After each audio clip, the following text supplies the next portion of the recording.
in 8.1b, we're going to graph the cosine. Now, the sine and cosine are co-functions.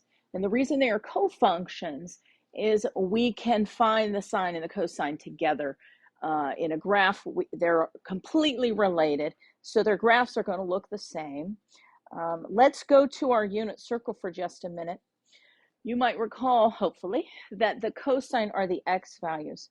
So let's highlight the x values around our unit circle. Now, I'm going to, after the first quadrant, I'll just start highlighting the quadrantals. Okay, so let's kind of look what's happening to the cosine. The cosine starts at 1, goes to 0, then -1, then 0, and back to 1. So let's put that on the chart that we see here. So you'll see I have the quadrantals there, 0, pi over 2 pi, 3 pi over 2, and 2 pi. Those are the 5 values we're always going to start with for the sine, the cosine, and eventually you're even going to see we're going to do the same thing for the secant and the cosecant. So the sine started at 0, but the cosine starts at 1, then goes 0, then -1, then 0, and then back to 1. So on the cosine, because of the symmetry of a cosine, these two should always match and be the higher bumps. These two should always match and should be on the midline, and then this value should always be different. So let me say that again. For the sine, we had hit the midline 3 times. For a cosine, we only hit the middle line twice. These are the upper bumps. This is a lower bump. These are the midlines. So we're starting in a different spot, but we're going to essentially have the same wave that we did before. So before we fill in our graph, I wanted to show you this video. This video is kind of cool. We saw the one that generated a sine. So in green there, you see our unit circle. And we're going to show you how the cosine values wrap around the unit circle and create the graph we associate with the cosine. So let's take a look. So we start at a length of 1. And then we're now getting to a length of 0. Remember, that's our adjacent side here, that little a. Now we're getting to a -1. Now we've hit -1. That a value is going to the left. Now our a value is shrinking back to a length of 0. Still negative, though. So that's making that lower bump. And then we are stretching out to a length of 1 again. So that is just kind of a neat way to see how the unit circle and our cosine values, those lengths, those a values they've shown on their triangle, go together. Okay, so that's how we build a cosine. So the cosine starts at 1, goes down, hits the midline, goes down to -1. It's going to come back up, get closer and closer to 0 again. It's going to hit the midline, and then it's going to go to a height of 1. So instead of like a sine, we get an upper bump and a lower bump. Here we get this weird shape. We get a half of a bump down, and then the other half of the bump over there. Okay. So let's draw ours. Let's take a moment and let's draw ours. So at 0, we are at a height of 1. At pi over 2, we come back down. So I always make that half a bump before I go any further when I'm drawing a cosine. At pi, we are at -1. At 3 pi over 2, we come back up. So that is a lower bump. Now, we'll always go half a bump, lower bump, half a bump, unless, of course, we have a negative in front. It would flip that over. And then finally, at 2 pi, we are at 1. Now, this is a periodic function, so it will continue this forever to the right and forever to the left. So let's follow the pattern as we go to the left. So finish the bump, going to the left, then go down at negative pi and back to the middle, and then half a bump will appear right here. Okay. So that's what a cosine looks like. You want to have that memorized, and you want to have this chart memorized. But if you memorize the unit circle, all you got to do is, where does the cosine start? Well, at 0, it's over at 1. And then at pi over 2, it goes to 0. So just follow the unit circle, and you can build the graph. Now that is your parent cosine function. So you'll see that is the plain old one. Just like our parabola, the parent was y equals x squared. But if we mess that up, we could get lots of different variations. The symmetry of the cosine, we can fold it across the line here. It has y-axis symmetry. And if we put a negative into the cosine, it doesn't do a darn thing, because that flips it across the y-axis. But both sides look exactly the same already.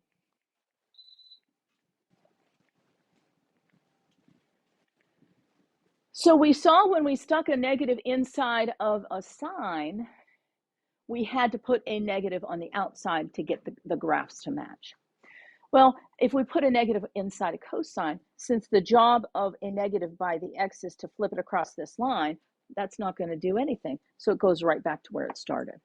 Now, those things here are called identities. They're facts about the sine and cosine we are going to eventually have to have memorized. But I just want to kind of show you how it's related to the graph at this point. Some things about the cosine function. You're going to find exactly like we did for the sine function. But let me just go over the rules real quick. This front number tells me the height of the wave, the height of the amplitude from the center. If it is negative, it will flip it over. This term, the bx term, remember you set it equal to 2 pi. That's going to be your period. So normally it's 2 pi. That b can mess that up. Okay. If you put the whole parenthesis equal to 0, that's going to tell you how it is shifted left or right. In a periodic function, we call that a phase shift. So if you set the whole parenthesis equal to 0. Now remember, that is your starting spot. Your ending spot, you just set that parenthesis equal to 2 pi. Okay. So that will give you the starting spot of your graph, and where does it end? And then finally, this last little piece of the puzzle, that number there, tells us the vertical shift. Is it moving up or down? And it also tells us where the middle line of our graph is. So those aren't anything that have changed. They have not changed at all compared to the sine. It is exactly the same, okay? So if you memorize those facts for how you graph a sine, graph a cosine, exactly the same way. The only major difference to remember is that a sine, the bump starts at the midline 0, goes up, then comes down. But a cosine doesn't do that. It starts at 1, goes all the way down to -1, and then back up again. So it's just a little different, okay? Not much, but a little different. So we're going to, before we graph it, we are going to look at the function we see here, this -3 cosine of x minus pi plus 2. We're going to find all those things about that particular function. So first, let's start with the amplitude. Remember, the amplitude is just the absolute value of this front number here. So it's going to be 3. So that tells me that the heights of my waves from the center line go up 3, down 3 from that middle line, okay? Now, there is a flip involved for this graph. It is flipped across the middle line. So instead of being starting up high and then coming down, it's going to do the exact opposite. It's going to start down low and work its way back up. Remember this right here. tells us if there's a change in period. So the period is just going to be where x equals 2 pi. So there is no change. If the x doesn't have something attached to it, a coefficient of some sort, the period is always 2 pi for sine, cosine, secant, and cosecant. Next, remember we're going to set the parenthesis equal to 0 to find our phase shift. And that's also our starting place. So we're going to set x minus pi equal to 0. This function has moved to the right a pi. Because that became positive, it's shifting it over to the right. We have learned in the past that if we subtract on the inside, we should move to the right. So hopefully that goes together with what we've already learned about graphing functions. But let's do our ending spot. Let's set that equal to 2 pi. Well, if I add a pi to a 2 pi, it becomes a 3 pi. So if I were making the x and y chart for this graph, I would start at pi. I would end at 3 pi. And then finally, we've got this number right here. That is our midline or vertical shift. So it's just y equals 2. You can even say we went up 2. So a cosine function, we do the exact same math. The only thing that's different is we have to remember the chart we make for a cosine. The y's go 1, 0, -1, 0, 1. Okay?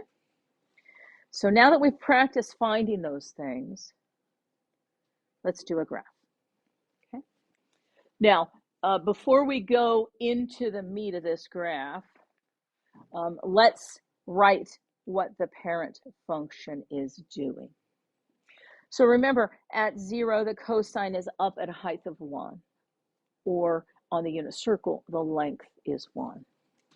Then at pi over 2, we're back at 0. That's where we come onto the middle line. And then at pi, we are at -1. At 3 pi over 2, we are at 0 again. And at 2 pi, we are at 1. Remember, on a cosine, these two match. These two are on the middle, and this is the different one. Okay? So on a cosine, these two should match.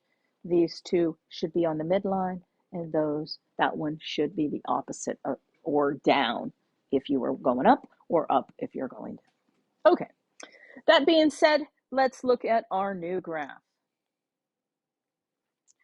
So amplitude. If you don't see something, the amplitude is always 1. The coefficient is 1. So we know the heights of our bumps. From the center line, we go up 1, down 1, up 1, down 1. The period is where we set this term right here equal to 2 pi, and then we solve for x. Well, nothing's changed about the x, so it's still 2 pi. If the x doesn't have something on it, the period is naturally 2 pi. I didn't change it. The phase shift, we're going to set the parenthesis equal to 0 and solve for x. So we're going to subtract a pi over 2 from both sides. So that means we are going a pi over 2 to the left. That is our starting value on our chart. Now let's find our ending value. Let's keep that parenthesis in mind again. Let's set that parenthesis equal to 2 pi. So if you set that parenthesis equal to 2 pi, 2 pi's, think 2 pizza pies. How many halves is that? That's 4 halves. Minus 1 half is 3 halves.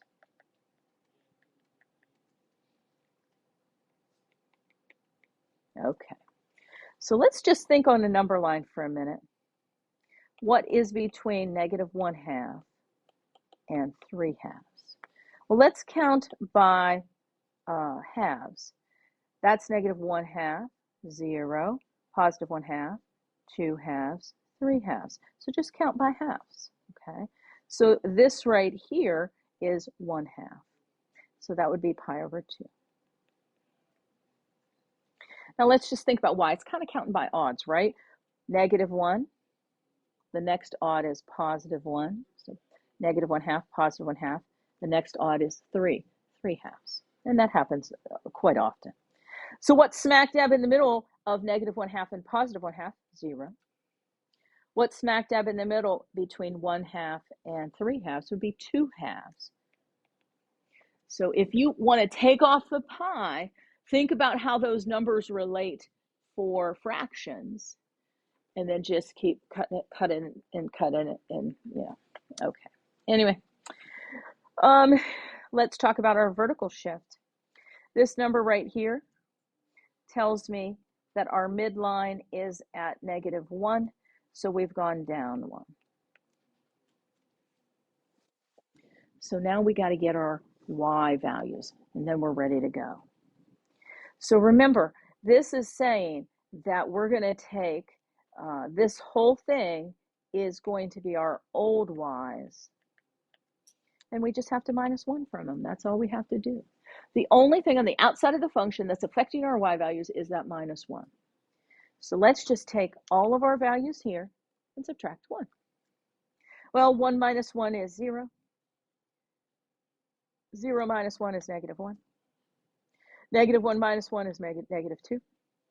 0 minus 1 is -1. 1 minus 1 is 0. These two should match. They do. Great. These two should match. They do. Great. This one should be different. Yeah, it does. That's a good indication that our cosine is correct. These two should be on our midline. They are. That's another good indication that we're on the right track. Okay. Now let's make our graph paper work. One thing you can do is you can set up your graph paper first to find your x's if we know that -pi/2 is the start.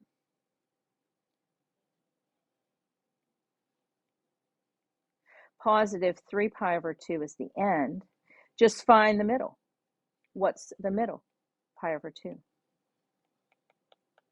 What's the middle of those? 0 and pi. So you can use the graph paper to help you act like a ruler and kind of chop those up. So I've just counted that every 2 slices gets me to 1/2 a pi. So that would be 3/2. This would be 2 pi. So this is -pi and -2 pi. I don't know how I switched color there, but let's switch back. Okay.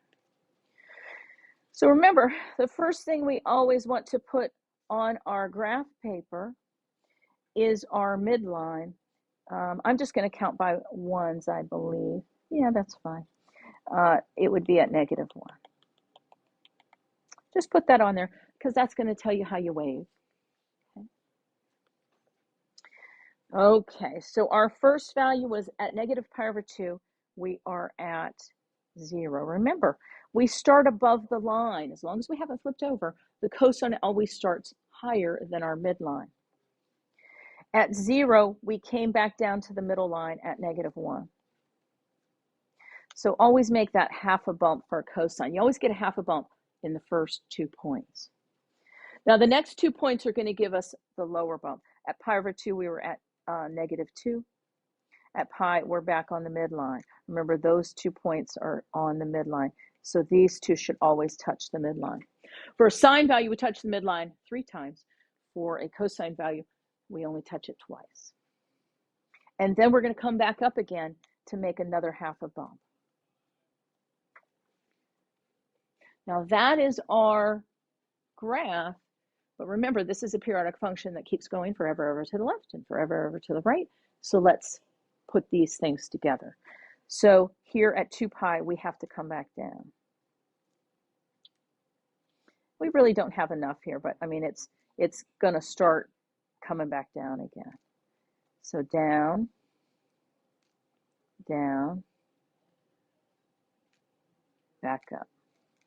So finish the bump, bump below, and then we can start to finish that bump. So that's what our cosine graph looks like. It's a sine graph, isn't it? It's just been kind of shifted. We started it maybe in a different spot, but cosines and sines are co-functions because they are technically related to one another. They just start their values at a slightly different spot.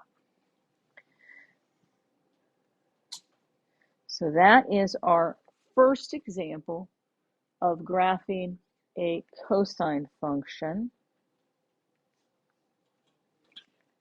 Do we have any questions about that one there? Okay, I'll make sure everybody's caught up before we move on to one more. I think we have one more. Yep. Okay, let's do this one. So for this function, let's go over here and write down our parent function values. So at 0, our cosine is up at 1. And that will also help you get that pattern memorized. So remember that the sine starts at 0, the cosine starts at 1. At pi over 2, we're back at 0. At pi, we're at -1. At 3 pi over 2, we're back at 0. And at 2 pi, we are at 1. Remember, on a cosine, these two match. These two are on the middle. That one's different. Just a little pattern that can help you. Now, for this particular function, if we take a look at this value here, the absolute value of -1 is 1. There is a flip for this graph. So remember how our cosine started up, half a bump down, half a bump. Instead, it's going to do the opposite. It's going to down half a bump, up, down half a bump. So it is going to be flipped upside down. Let's take a look at our period. This right here tells us our period. We're just going to set 2x equal to 2 pi for our period, and you're going to solve it for x. So any coefficient that is on our x is going to either smush the wave or pull it apart. If it happens to be a coefficient bigger than 1, it will always smash in the wave. If the coefficient is a fraction, it is going to pull it out further. So this, well, proper fraction. So this is going to be pi.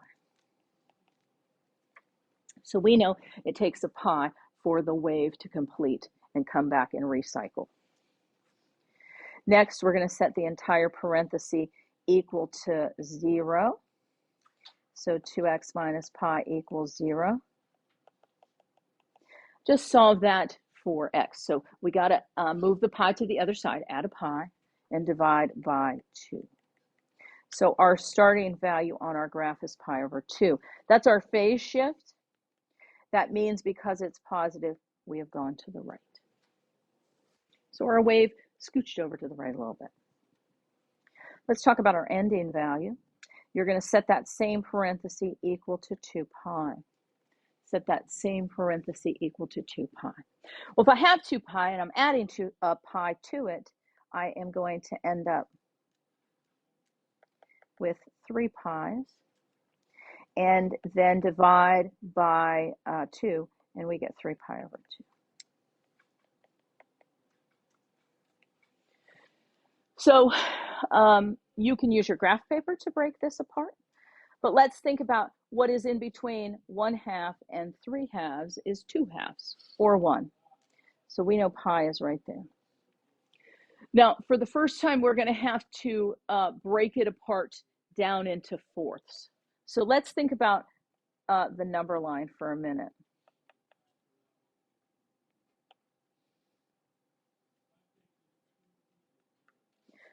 Forget the pies for a minute. Let's just think about the numbers. Okay. If we want to break this down again, you have to use fourths. So this is 2/4, 3/4, 4/4, and 5/4. And then you just stick the pies back on.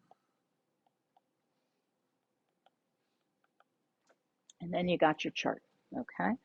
So in between halves and wholes are fourths. So this is 3/4, 3 pi over 4. This is 5/4, 5 pi over 4. So we're going to have to count by fours. So let's go to our graph paper and count 1, 2, 3, 4, and we'll put a pi right there. So that's a pi. That's a 2 pi. Negative pi. And count jumps to get you there. So 1, 2, 3, 4 jumps is a pi. 1, 2, 3, 4 jumps is a 2 pi. So just be careful, okay? Everything should be equally spaced. If it's not equally spaced, you didn't do it right. Okay. So now we got our x's. So we're doing good here. Okay. Now let's take a look at our vertical shift. Remember, our vertical shift is just this number right here. And so we have gone up 1, or our midline is at y equals 1. So what's on the outside of the function that's going to mess with it? Yeah.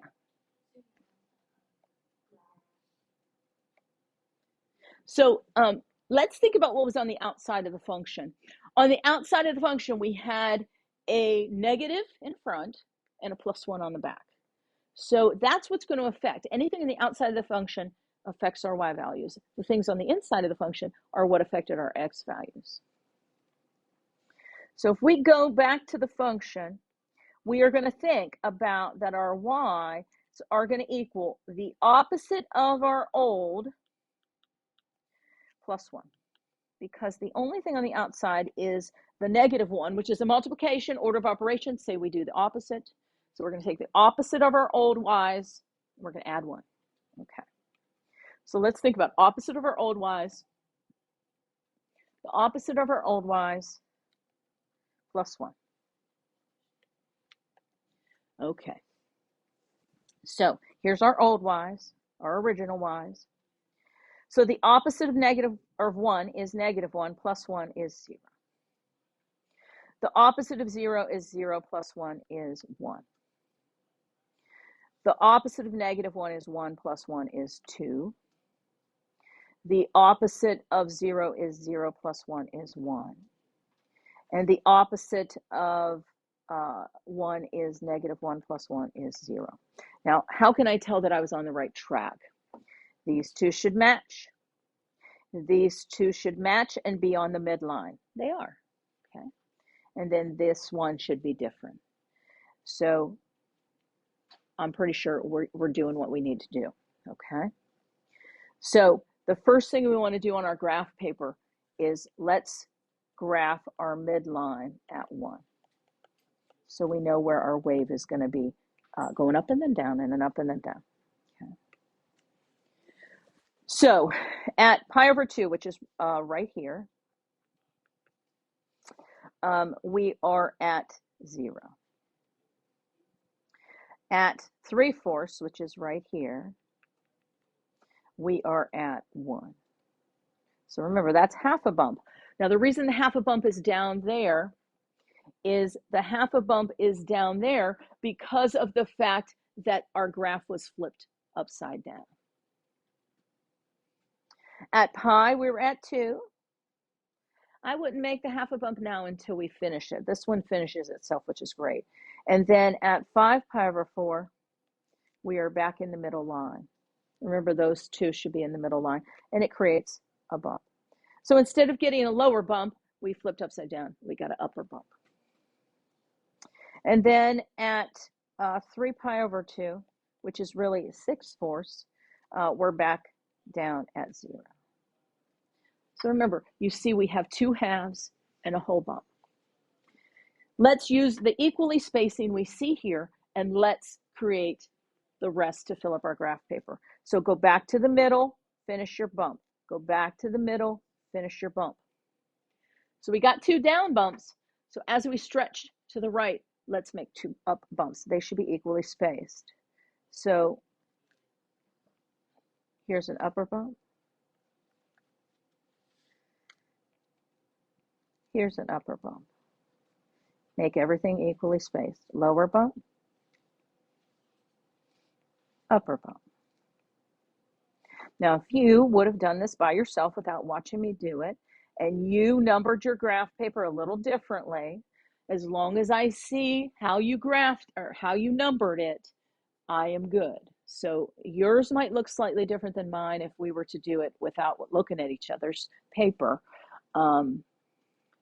But just be aware that as long as you marked it and you at 5 pi over 4, you're hitting the midline, and at 3 pi over 2, you're hitting 0, then you're good. Okay.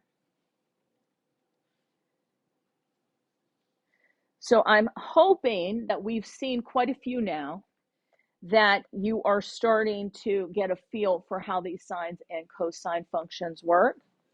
That's my goal, at least. Just like the sine homework, there were 4 of them. The cosine homework, there's going to be 4 of them.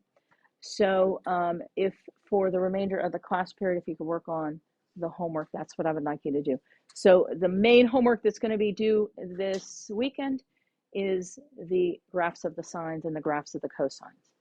Tomorrow we are going to do a new section, but that homework will probably be due Monday or Tuesday, okay? Okay, so there you go. Work on this.